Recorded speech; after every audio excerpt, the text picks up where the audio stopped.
Hey, hello. Wonderful to see you here. This is a new session in Dracula's Place.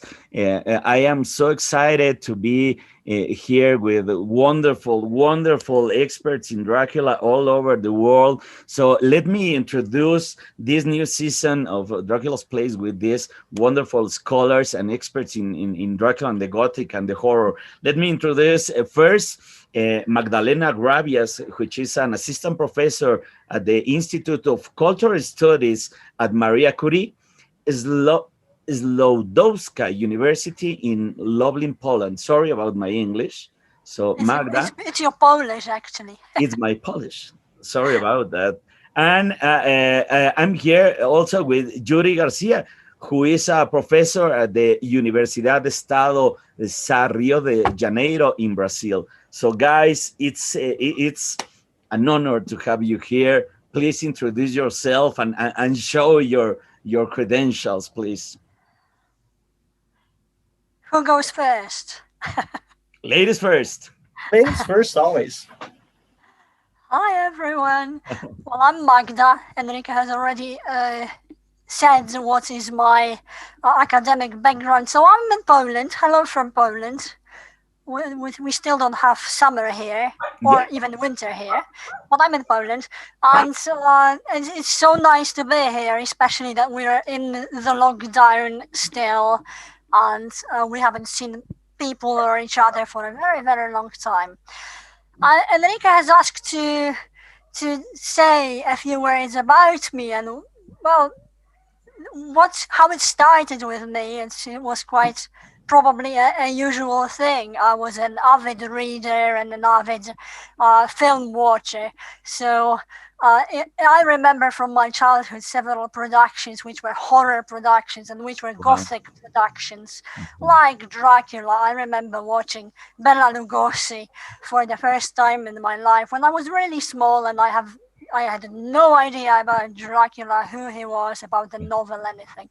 But I instantly fell in love with the character. I fell in love with the atmosphere, with this eerie atmosphere of the Gothic film. That was absolutely wonderful, and it stuck with me. And even though I went a different direction for a while, because I did something different. Well, I was studying English culture and English studies in general at my university. But my PhD was actually written in a very different subject, as I went for American cinema, early pre-war cinema, and it had nothing to do with Dracula or horror. But right after I got my PhD, I got back to this big passion of mine, which was horrors and Gothic stories, because I could. Before that, everyone told me, my professors were saying, no, don't go there because everyone is going to be laughing at you and you're not going to achieve anything. Okay, so I did something else. But then after I had my PhD in my pocket, I could go and just let myself loose on the vampires and zombies and werewolves and everything I was passionate about. So that's how it started. And also because I'm a university lecturer, and academia is a very big part of my life, I started writing about vampires, and that led to meeting some wonderful scholars, and that led to writing some articles and collaborating with people from abroad as well. And also that led me to Transylvania, where everything started, as I met some people from there. So I met some wonderful scholars because of the congress that was happening in Romania. So Marius Crișan, he's a professor at the Timișoara University. He was the spiritus movens because he organized the conference in Timișoara, where I met a lot of really high class and top shelf specialists in Gothic studies and in vampire studies.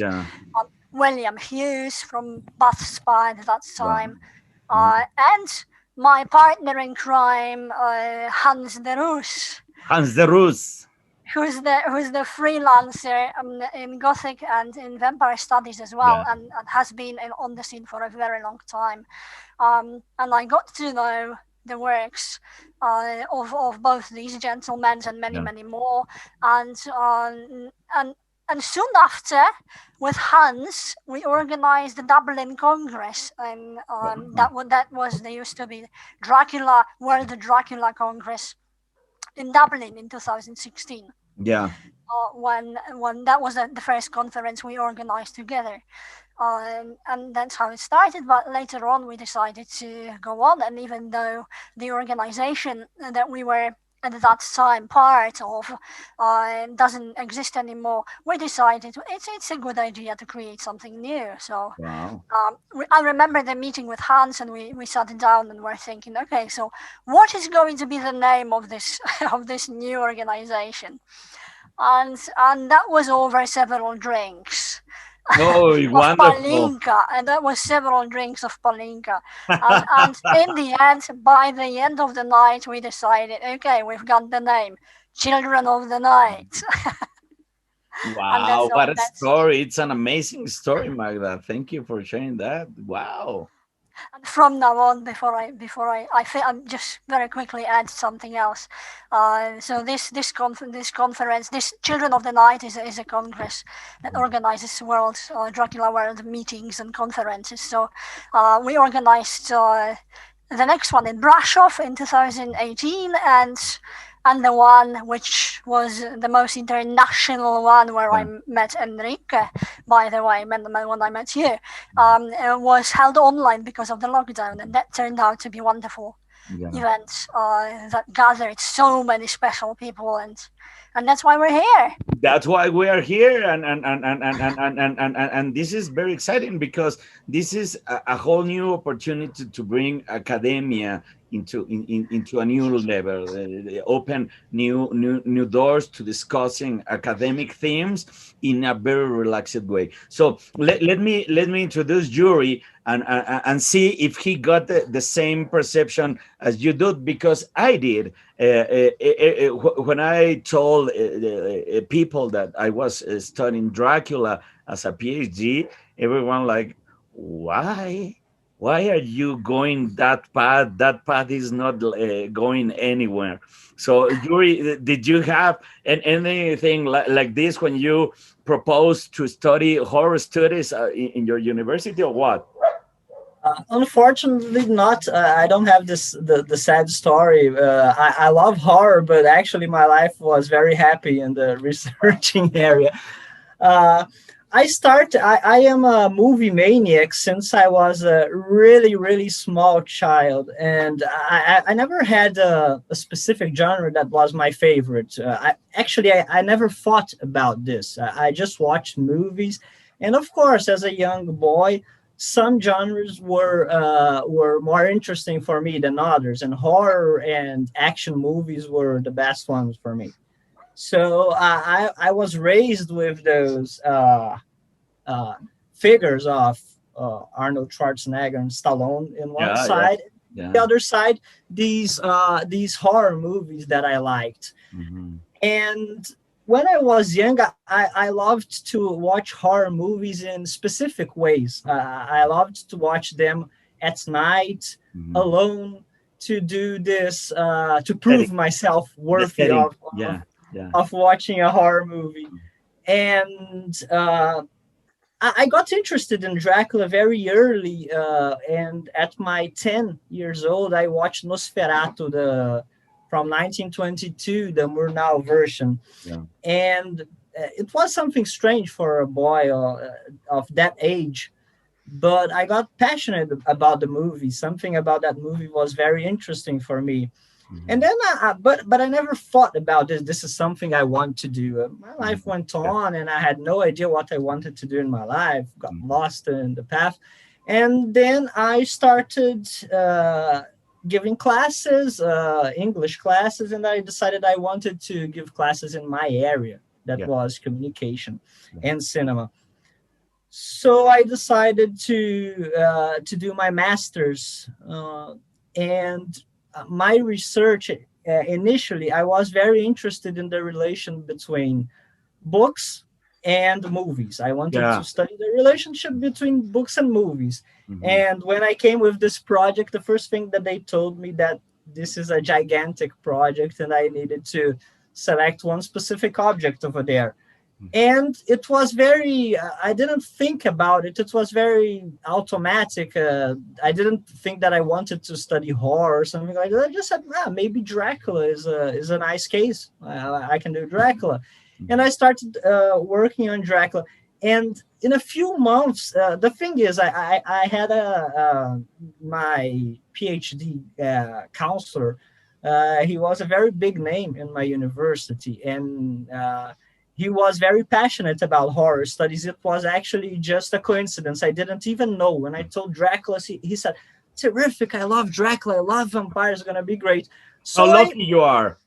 Yeah, so I had a good sponsorship over there because he was the biggest name over there and he loved the theme. So I started researching this, and I came back to watching millions of horror movies like when I was young, millions of vampire movies and all the Dracula movies.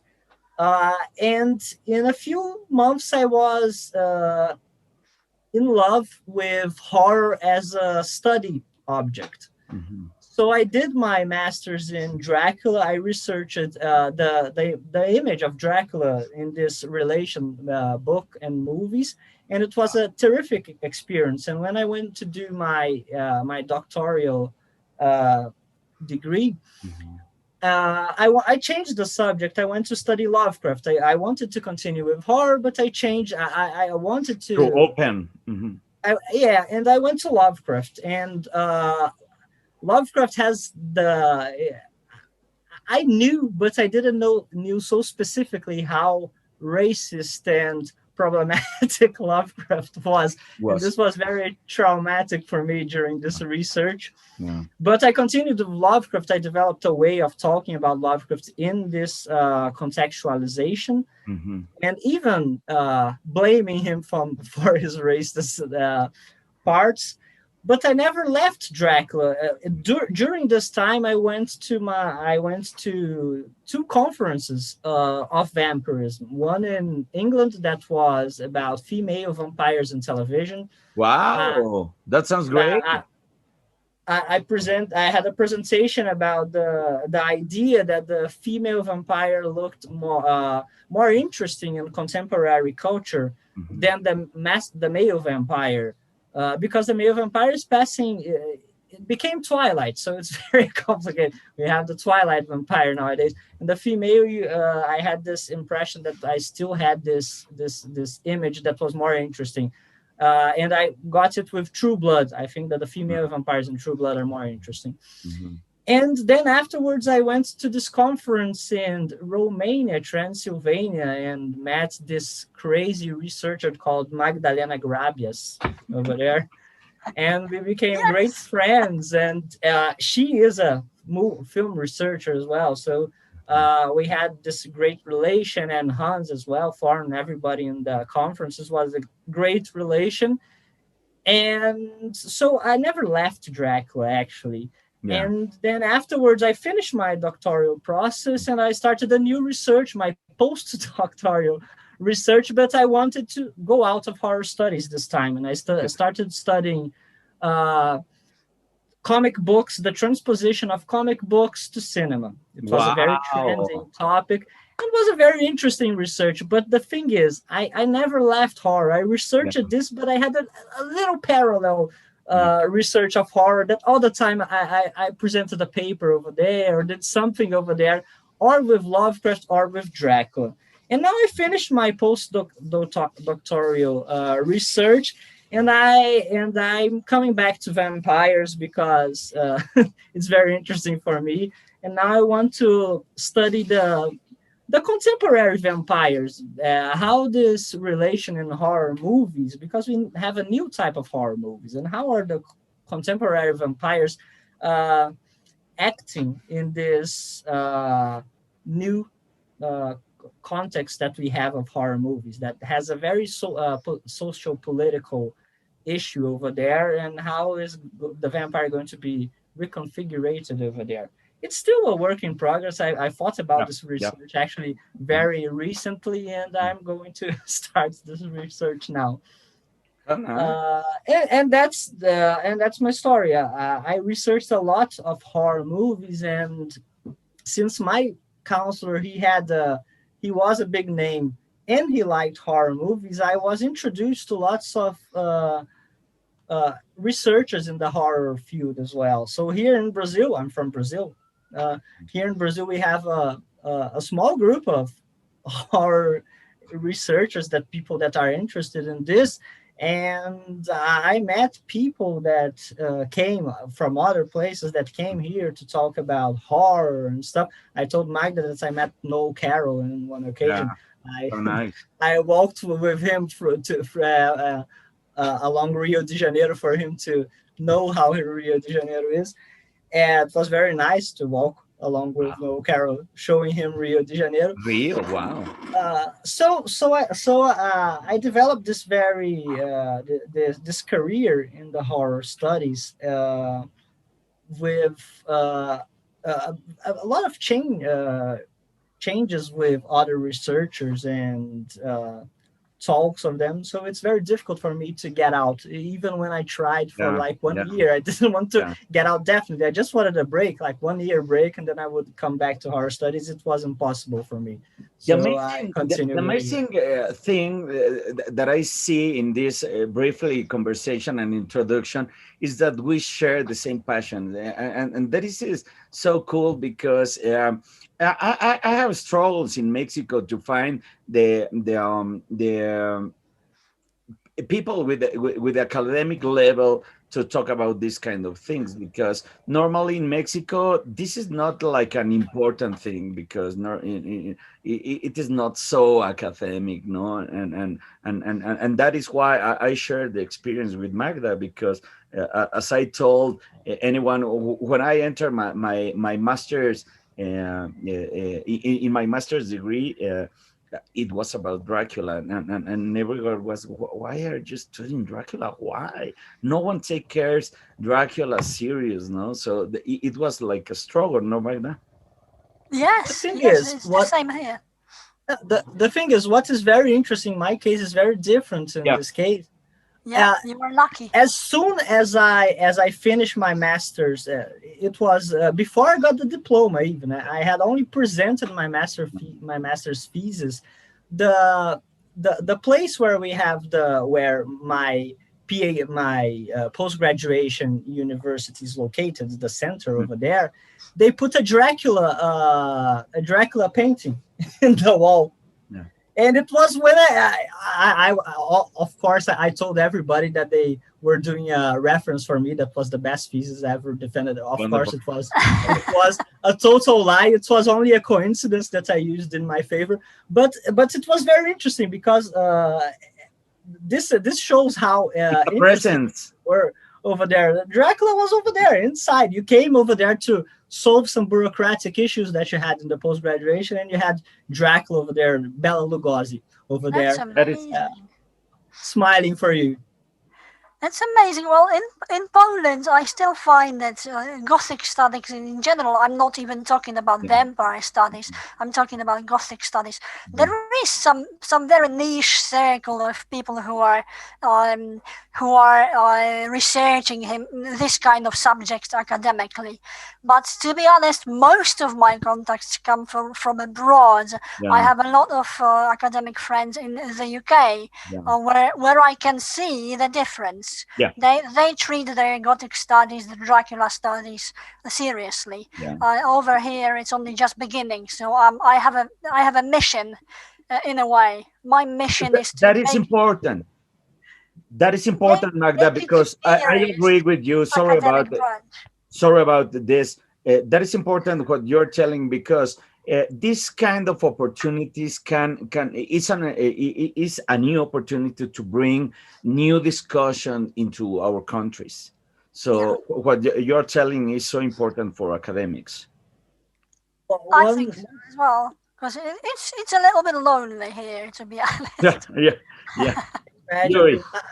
I think that one thing that counts, because I'm from Brazil, and the researching tradition in Brazil, it doesn't have a lot of investment. So it is very curious that we have this tradition in horror studies over here. Yeah. But the thing is, I believe that this tradition is based on the specific efforts, and I think that this is why Magda's determination is very important, because here in Brazil we don't have a consolidated field of horror studies. Actually, what we have are specific scholars that already have a very big name and are very respectable in cinema studies, and especially cinema studies, but cinema and literature studies, that develop and try to get the fantastic, actually, horror. And in literature they tend to mix a little more horror and the fantastic together. But they do this effort over there to create a community of people that are researching this and has this support of each other, and they talk to each other, and they invite to participate in events. They produce events and things like this. But I don't think it's because we have a tradition. I think it's because we have these. It's not lots of specific names, but a few specific names that are very well renowned over here.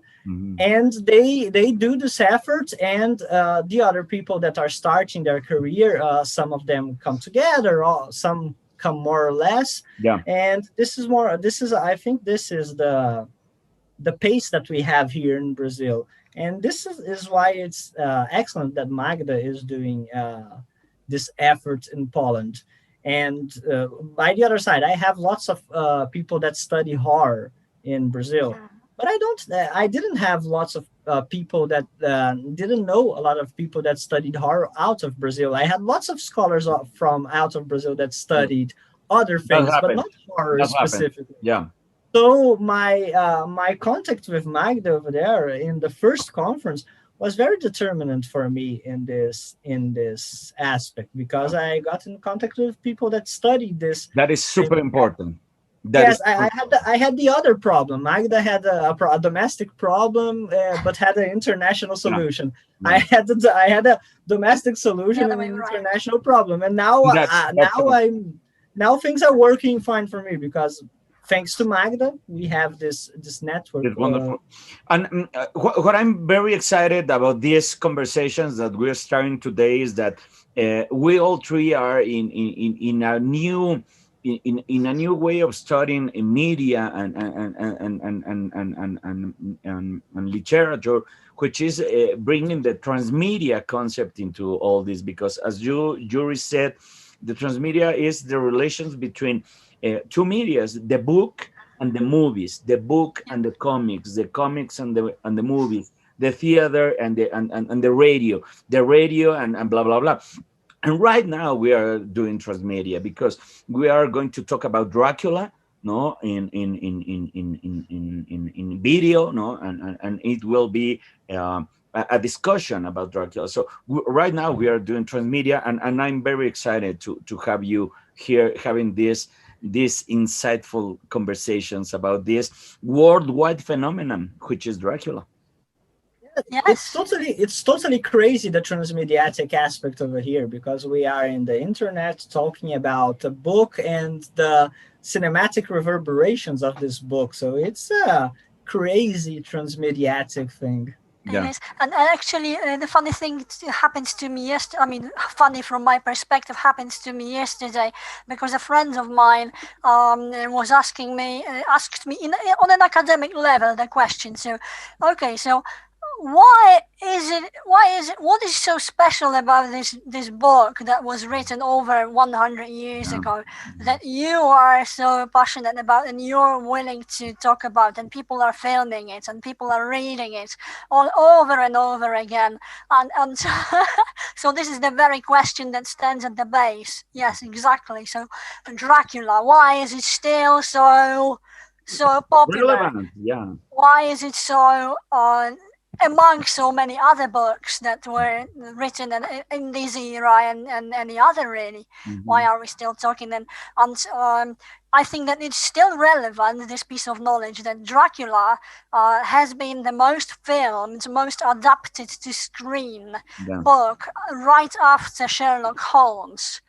And to my knowledge, there is over 300 adaptations of this book alone, which is amazing when you think about it in the whole pop culture phenomenon that we are part of right now. You're talking about pop culture, and nowadays we are seeing Marvel dominating the whole spectrum of the entertainment, and they are doing great transmedia because they are telling the same story in comics, in movies, in television, and even merchandise.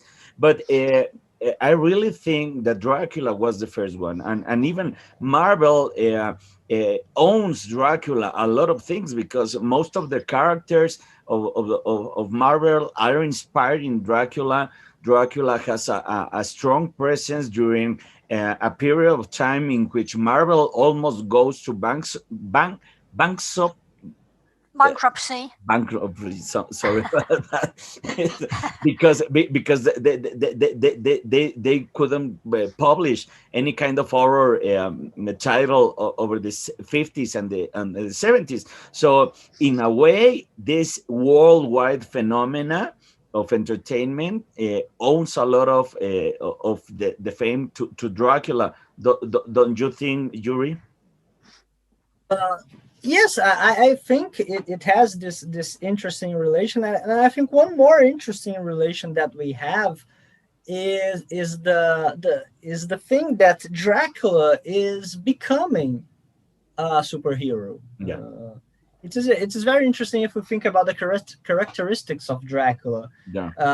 Not necessarily the book characteristics of Dracula, but some characteristics of the book and a few characteristics that cinema included. Yeah. And we start having a person that has super strength, super fast, can change into animals.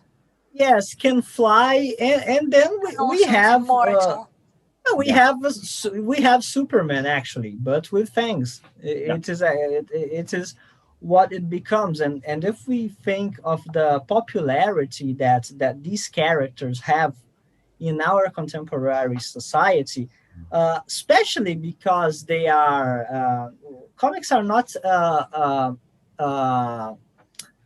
USA product. Yeah. But this type of comics that are very popular, they are from the United States. So we are talking about Marvel and DC that are very popular, and they are talking about very specific aspects of that society over there. And in this case, we are thinking about a society that had a Marvel investment, a Marvel boom right after the 9/11 event. So you have these superheroes as a very interesting and important way of dealing with things, and in other aspects as well as putting some conservative values coming back from that Reagan movies that we had in the 80s. So we have these movements over there that we have with the comic books, and Dracula, that is a very chameleonic very character. adaptable. This is exactly what I say in my master's, in my book. After I forgot to tell, I published a book about Dracula. This is exactly what I talk about Dracula, because he's extremely chameleonic, and if we think about this possibility of him dealing and being inserted in different moments of time, this superhero moment is something that inserts Dracula in this aspect. It's not a coincidence that we have the terrible movie, but it is interesting for us to analyze that is Dracula Untold. That is important. Yeah. And Magda, what do you think about this? Because the transition of the book into media, as you all said, it was very powerful because it gave to the whole world a powerful tool, which is imaginary images. So how about your point of view about the Gothic, no, in represented in films like Nosferatu and the original 1931 version of the Universal film adaptation of Dracula with Bela Lugosi, which became Dracula because of the power of the image in our point of view. But which is your point as an expert in the Gothic culture? Well, I think that the vision that we have of the Gothic and the understanding of the term of what Gothic is, we have, even without studying or being experts, come from the movies, actually. I mean, you can read the books, of course, but if you don't, you still have an understanding what Gothic is about. So the aesthetics is there because of the films that were there from the very start, and we watched them even without our intention as children. And you can see Nosferatu, which is wonderful, and that was German expressionism, and it looks aesthetically as it looks for the very specific reasons. It's silent cinema, silent era, but it's also the time interwar period, and not such a very happy time for Germany at that time. They lost the Very First World War. complicated because they were between both of Yes. the biggest wars in the whole history. Absolutely. So this is not an easy period politically, socially for Germany, and it just transports into the movies and how the movies of this era look like. So the atmosphere is fantastically Gothic because of the technical availability and what could do with the technology at that time, but also because of the moods of the whole social aspect as well, apart from the very story they are talking about. So all these shadows and colors and chiaroscuro that they are using, and it's this kind of an aesthetics and projection of images that we have in our mind, whether we want it or not today. So when we and you're asking about Nosferatu and the Universal 1931, that was the first talkie ever adaptation of Dracula, and then you have actually the character speaking, and you hear these famous words. I don't drink wine. Wine with this pronunciation that he had. With the pronunciation which comes from not the wrong ability to speak English at that time, A but also broken English aspect of his yes, performance. but also Dracula as presented in the book as well. He was presented there as somewhere from the east, so we have this clash of Yeah. east and west.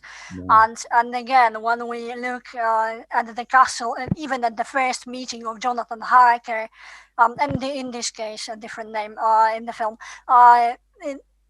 so you can see that the image of the east and west is very different.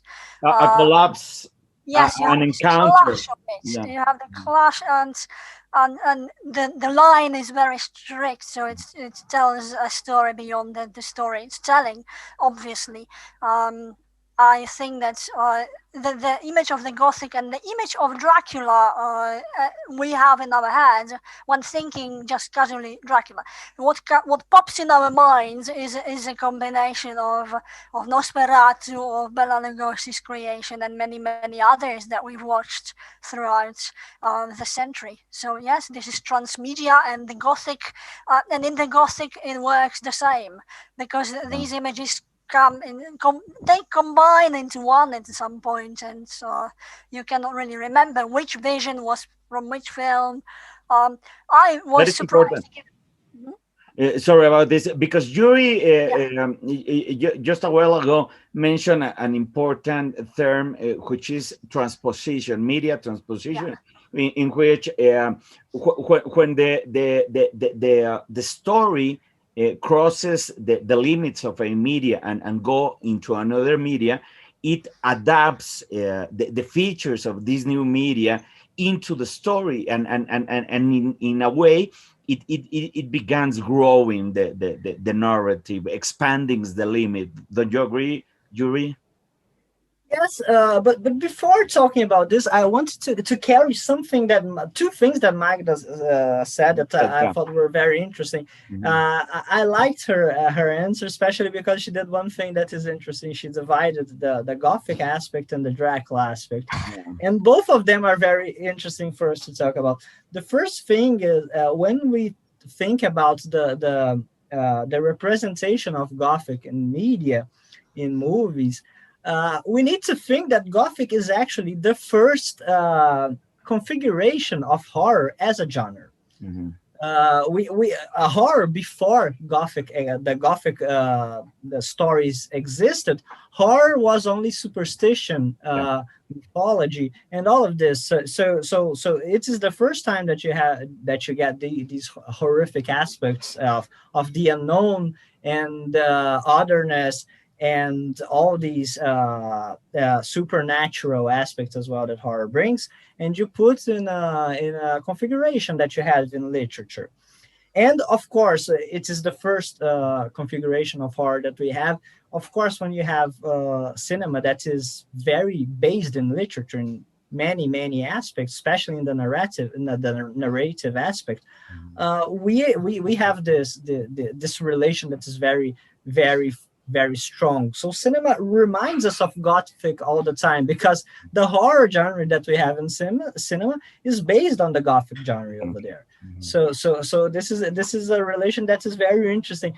And the other thing that Magda talked about was this thing of the West and the East Yeah. that we have in The classic. Dracula. Mhm. And this is something that is a very Magda, you can even correct me because Magda is the specialized in Gothic studies over here. But when we are talking about Gothic studies in horror, this is very clear. But in Gothic studies, I believe in that this will happens as well. That you have a genre that deals a lot with aspects of otherness. And these aspects of otherness are the unknown otherness that you have, the things that you think are terrible for you or you are afraid, and they are a problematic view of yours that is not open to difference. This is the thing. Yeah. And Dracula is very interesting in this case because you have over there Mhm. uh, England, Yeah. our marvelous England, that Mhm. is going to be invaded by the Eastern Europe because it's a From wild the inside. area. From the Yeah, inside. It is not an yes, attack, but it's an insightful attack. yes, and then you have this idea of the otherness as danger. Yeah. So you are in the European in the classic European part over there that you have the England being identified as maybe the most proeminent in that specific area. You have England being invaded by these wild people over there that are going to drink your blood and Uh-huh. rape your woman. Yeah. Now, this is more or A less primal the fear. Yeah. yes. This It's a this is primal this is fear. very interesting. So this Mhm. is something that Dracula brings a lot. Yeah. Maybe Bram Stoker's fears over there. Definitely. And now that we are talking about Bram Stoker, let's go to the first stage of the novel. Bram never went to Transylvania, never went to Romania, but he had this wonderful research that he managed to put ourselves into the place. But let's talk about this opening of the book, which is very important because we are talking this representation. We see Jonathan Harker questioning the customs and what is seen whenever he is traveling to the east. No, he mentioned that maybe the trains in China are going to be so late because as he went to that part of the hemisphere, no, everything is going less uh, civilized. So let's talk about the arriving of Jonathan Harker into Transylvania and this clash of cultures. Mm. Yeah, so the perception that it's a less civilized part of the world is quite clear from the start. Another scene that comes to my mind from the book and many films as well is his meeting with people in Transylvania, with all those villagers who are trying to warn him not to go to the castle, and so on. And he listens to the stories, he reads the books, he listens very politely, but treats it as a superstition and old wives' tales. So Like he comes. trinkets, like trinkets, no? Yes, and he comes and is there and looks at everything around from the perspective of a Westerner, Yeah. already treading in this Eastern, less civilized world. Yeah. This is a very nice aspect of the book, because the thing is, I have the book open here. I opened an internet version of the book in Portuguese, but we are having no translation problems in this aspect. We, in the third paragraph of the book started the third paragraph. It's a gigantic book, and you have in the third paragraph, you have Jonathan Harker saying that he made a research about Transylvania, and it is one of the wildest places in Europe. He wildest and less known places in Europe. So it's exactly what he said. I don't know if in English he says with a different terminology. The wildest and least known portions of Europe. The wildest and least portions known of Europe. Yeah. portion of Europe. And I don't have my copy in Spanish. We should definitely have a copy in Portuguese, in Polish, and in Spanish to compare the text. And we should invite Hans Roos to talk about. I have a confession to. Yeah, it's a very good idea, but I have a confession to make. There is no Polish version. There is Polish version, but I've never read Polish version. The moment when I first read Dracula, I read it in English right away, and I even have a Polish version here with me. But that is so interesting, because in Mexico, the most known translation is from Spain. And the Spanish from Spain and the Spanish from Latin America is very differently. So they change everything. And then the other country who publish a lot of texts is Argentina, no, in Spanish, and they don't use the same Spanish that in Mexico. But I don't know if there is some educated translation of the text. I can bet there isn't in a Mexican translation. Yeah, this is very interesting. And actually, yes, in terms of what we keep hearing even from Hans de Roos, who did the Icelandic translation, and now the Swedish version is coming. And also Prodos, if you remember at the Congress, was presenting Dracula in Bengali, India, and that turned out to be a completely different story culturally, translated into the different cultures. So wow. I really should read Polish version as well. And we should have this meeting with all these people from all over the world and talk about the translations. That's a very good idea. Wonderful. Actually, I read the Portuguese version, and then I read an English version. Okay. And I read only 2 times Dracula. And sometimes I come back and take a look at a few parts over there. Probably some books, some movies I watched more times than I should. I watched a few Nosferatu. I watched a few times, but the book I read only twice, one in Portuguese, one in English, and then I come back to some several times. To some versions of it to see some extracts over there. But moving back to Jonathan Harker, and the interesting thing is that he's talking about this, and he specifies. He said it's the least known and wildest and least known place in Europe. He's specifying, but it's interesting for us to remember that he is traveling through Europe. He the conception of worlds that he as a traveler has over there is Europe. Actually, Europe. It is Europe.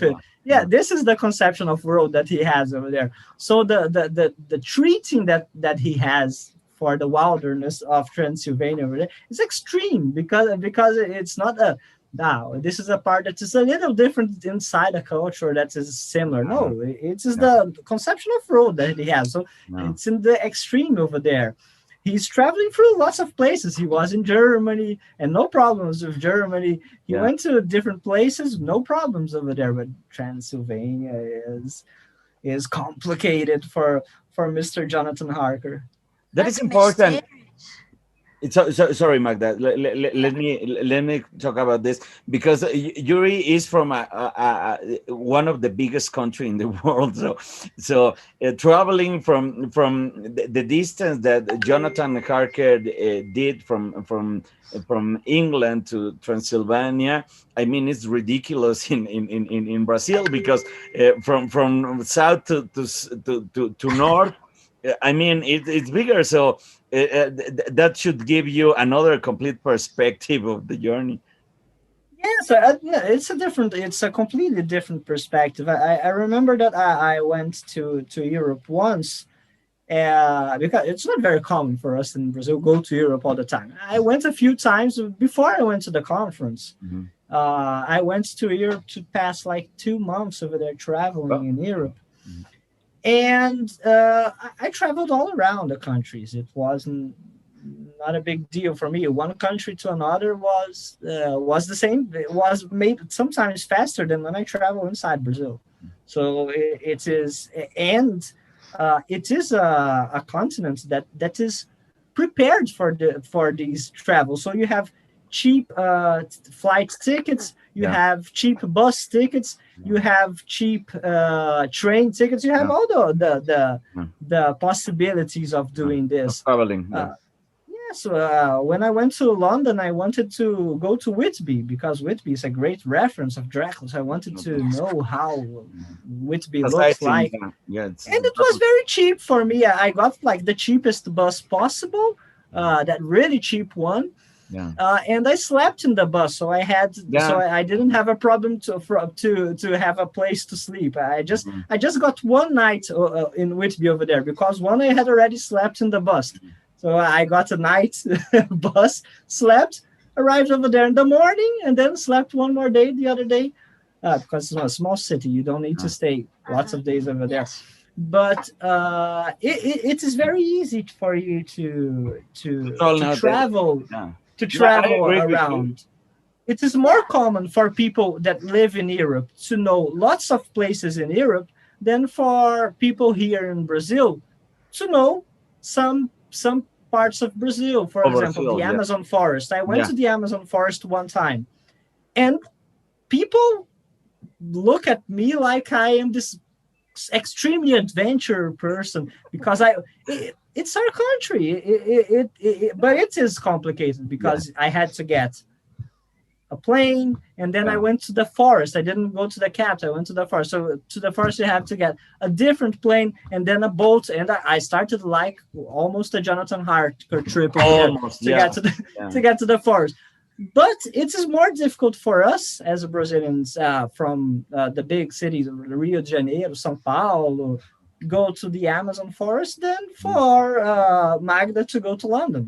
Well, you're obviously talking about contemporary times because not such a long time ago before the system changed, so before the communism. No. It was a different story, so I can imagine that for Jonathan Harker it must have been a big shock, cultural shock. But it is very important to notice how he put that reference, that whenever he is going to Transylvania, all of his civilization is getting behind, is getting lost. And he's entering maybe a superstitious, but maybe a supernatural country. There's one thing about this aspect of Jonathan Harker that is interesting, that we can have two visions of the book based on how we read this book in this point of view from Jonathan Harker, because if we think about the short story Dracula Guest as a preface to the book, as a story of as the beginning of Jonathan Harker trip, he already passed through a very strange situation that was not necessary, that was not in Transylvania, was in Germany, I think.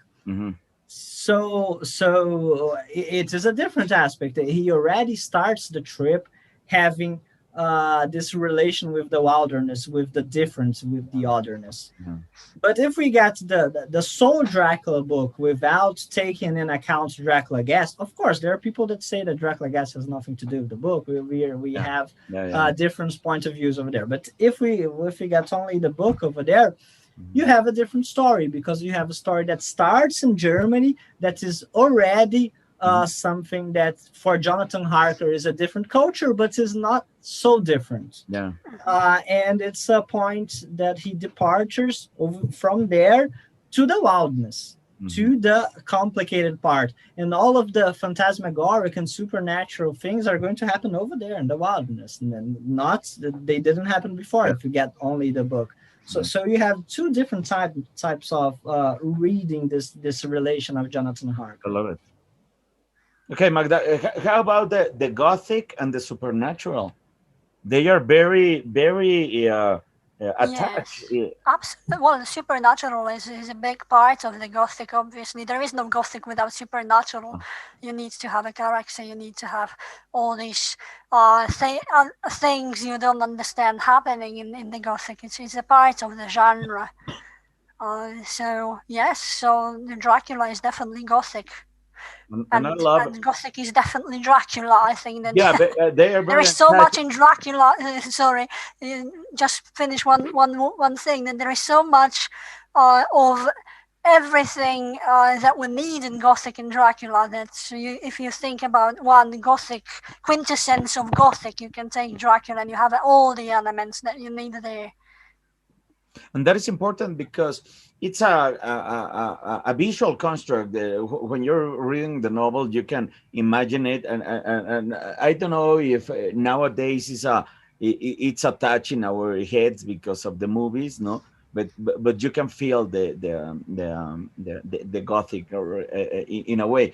I don't know which was the experience when no movies were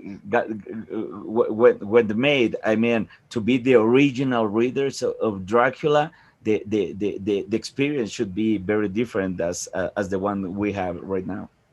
Well, I think yes, of course, because we have, as I said, we have this idea of the Gothic and understanding and the knowledge that there is something like Gothic already. At least, even at the very young childhood, we know that what the Gothic is. But yes, I was talking about it while I was presenting my subject during the Congress as well. That must have been such a big shock for the readers in the 19th century. All of a sudden, you have this character that's in such a form nobody thought about before. And it's incorporated into the contemporary world. So the world that they know, it's industrial times. So there is no space for supernatural in this new world. Fast developing England at that time. So that must have come as a big shock. And I think that's in a big extent why it had such an impact right away on the readers, and then later on the new medium, the cinema. And that's I have a question for Magda. Magda, well, you said something over here that I never thought about, but it's very interesting that you said that Gothic is Dracula and Dracula is Gothic. And I was thinking about this, and probably Dracula is the greatest novel from the Gothic period, and I was thinking because perhaps I wanted to know your opinion. Perhaps this can be also to because we have the Gothic starting in the 1600s, if I'm not mistaken, in the 16 or 1700. 17, yes. The 17. Castle of Otranto is Mhm. believed to be the first The one. first one. But Yeah. it is in the 17. I was so yes. sure it was in the 16. Sorry, but it started in the 1700, and then you have Dracula. That is already in the end of the 1800. Oh. It's nearly in the beginning of the 1900s already. So we have like in a very post period of the Gothic. It's a very it's like one of the last great Gothic things that we have over there is Dracula. So maybe the thing that maybe it is due to the fact that we have a novel that is already being made over there with the Gothic more developed, and all these aspects that they have over there to develop Dracula were already experienced in a few ways, and you have maybe Dracula being this novel that gets all the great aspects of Gothic and put together in one great novel over there. That's exactly what I meant. Obviously, I didn't mean to undermine or cross out all the wonderful Gothic novels that came before it. The Monk, not to look for very far, or even the Castle of Otranto, which I adore as well. So that there were a lot of really fine things, novels and pieces in literature. But that's what I meant exactly. That Dracula all of a sudden incorporates all these elements that were characteristic for the genre, and they are made with such an impact that all of a sudden, even if you're not interested in this kind of literature, because it's Yeah. just one branch of literature around, you read it, you know the story, you want to know what's better, you're terrified to some extent. So that's in a way the answer to my friend's question who made. So what makes why Dracula? Why are you still reading this novel after such a long time? That's probably why, because it has everything that we want to have in horror, Yeah. in Gothic, and just a thrilling story with a Mhm. wonderful hero, with a superhero, as you said, of all times, that triggers the imagination, is translated, is transposed into cinema and TV, Yeah. and has And become very close to us, hasn't he? There's a more direct answer that you can give to your friends. That is because it's an awesome book. It's a great book.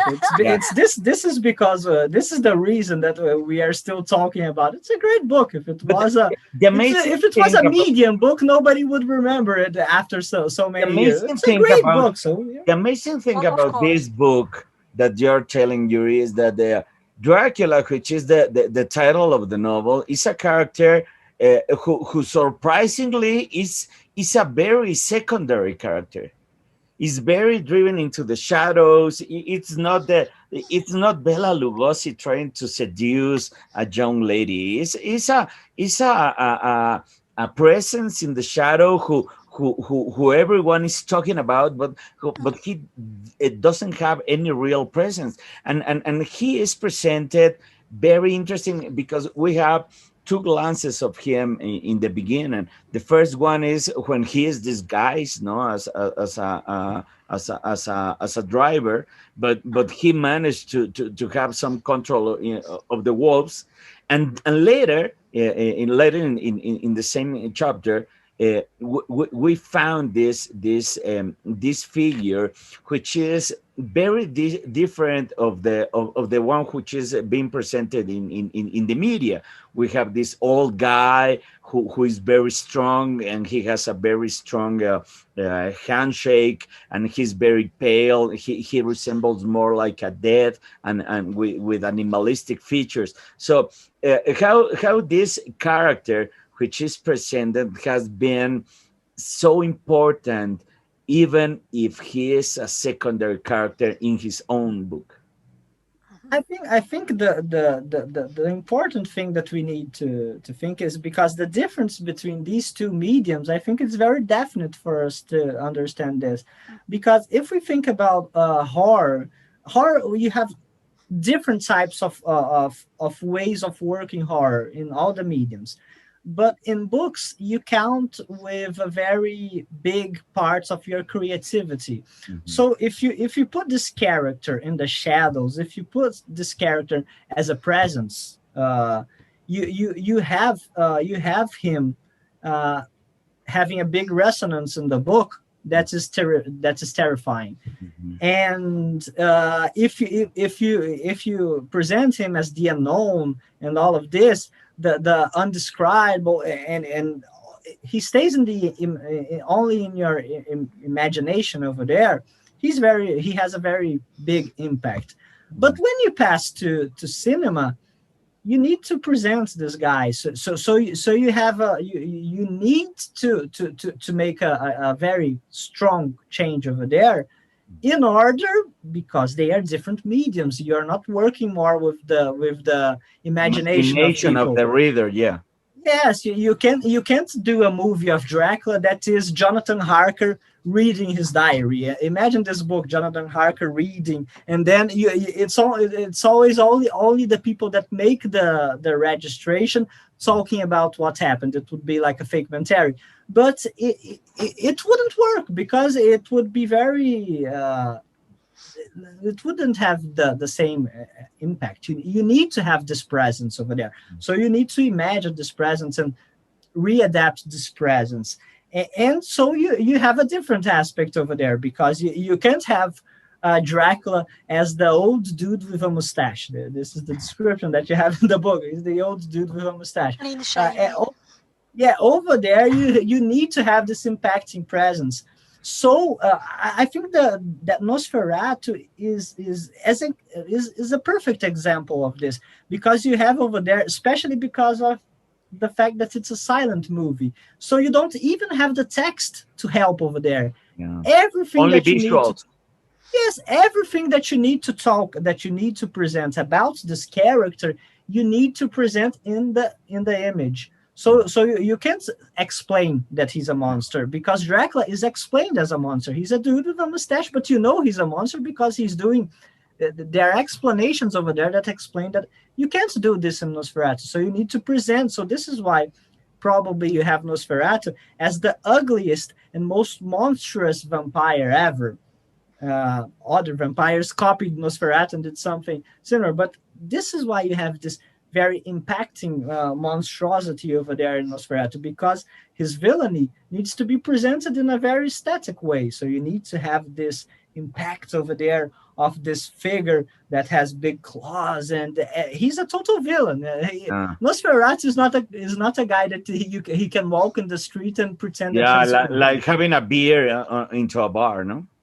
Yeah, he can't walk in the streets and people, there's a vampire in the city. You look to Nosferatu, it's that dude. Of course, it's that dude. So Bela Lugosi could do that. Bela Lugosi can. Bela Lugosi is smooth and sexy. Bela Lugosi actually was very well dressed. I mean, he was a very social vampire, no? Don't you think, Magda? Well, social maybe is not the right word entirely, but no, he went to the opera. He went. He attended to a play. Remember that scene when they were on a balcony? Yeah. Yes, he was very into social activity works. Yes, I mean, he was trying to blend into the society, but I wouldn't call him social entirely. I mean, I'm not sure if he would be the first one to invite us for beer, really. Even if he invited us to the opera, I think that this is a different kind, a different level. But yeah, I think that he could blend easier because of how he looked, because of the visuals they used. But they could use such a visuals, continuing what Yuri started, because this Dracula had words already, so he could say some things, some more things that's in using words. I mean, than Nosferatu did. So that's the next level, next stage. It's an amazing theme, and you need to catch it that we have talking about like 1 hour right now. since the Wow. beginning. So we are talking and talking, and we can stay talking about this for eternity. But I think for the good of our audience, yeah, we need to stop right there and make a pause until next week.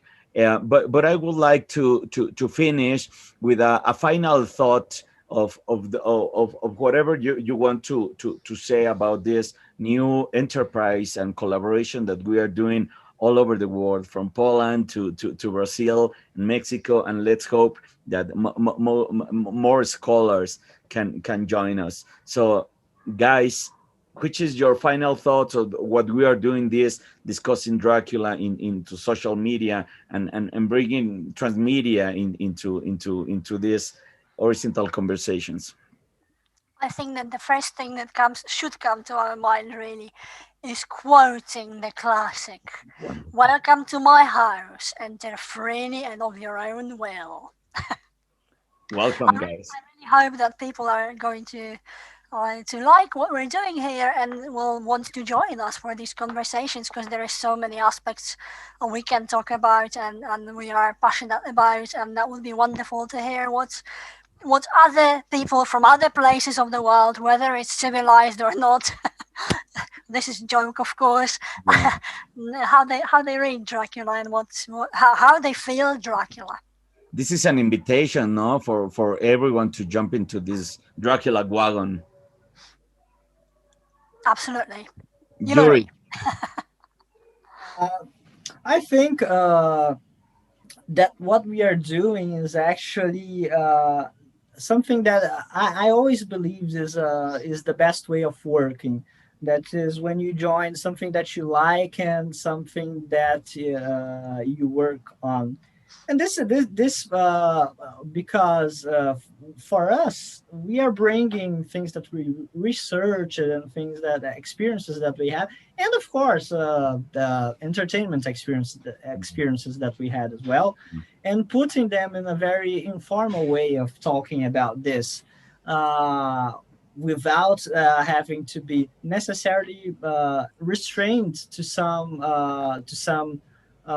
modulation of presentation. So we are just talking about these issues in a very relaxing way. So for me, it's a great opportunity of mixing entertainment and work in a very nice way, and proving that the capacity of Dracula as a transmediatic figure is impressive. It is something that it is not only a book, it's not only tons of movies, but it's also discussions in the academic area and discussions in a more relaxing way in the internet, and all the possible adventures that we can try with him. Definitely. So this was a wonderful first experience. I am so glad and excited to starting this collaboration with you guys. Thank you for your trust, and thank you for your knowledge. And let's hope that the audience likes what we are doing right here. Thank you, Enrique, for having us here. That was fantastic. I had fun. I had a wonderful time, guys. Thank you so much. Thank you very much for the invitation. It was excellent, very fun as well. And lots of thoughts over here. Probably Magda has more ideas about vampires now to write, and I had as well. Magda said some things that are very interesting. You too, Enrique. More ideas over here too. Wonderful. For us to research. Stimulating ideas. Wonderful. So see you next week, and see you guys. See you. Thanks a lot. Bye-bye. Bye. Bye-bye. Thank you.